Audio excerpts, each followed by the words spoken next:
Hello all and welcome to Frame. In this video, we will go over how you can create a poll in a Frame ecosystem. In order to do that, go to the Add Assets section and click on the poll option. This will open up a question and choices section in the sidebar. Here, just enter the question that you need to ask all of your audience members who are right now in the frame, or even people who may join in a moment. Add all your choices.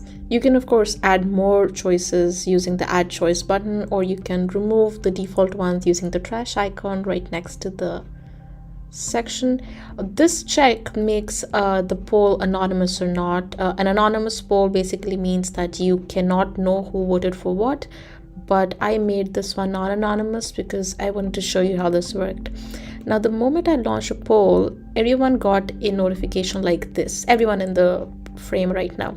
Now, they can pick any one of these options. They are told that the poll is not anonymous so that they know that their choices will be visible to everyone.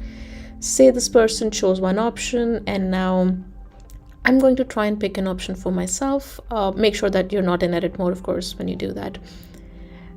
After I poll in my option as well, it'll show me the distinction of how many people have voted, and you can find out who voted for what if you go to the online tab right there. So the next to the name is the person's choice, the color, as well as the option.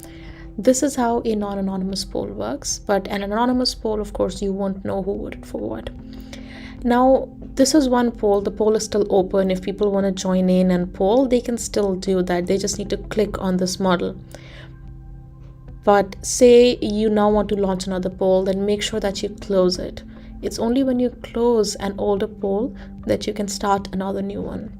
This is how the polls option work inside Frame.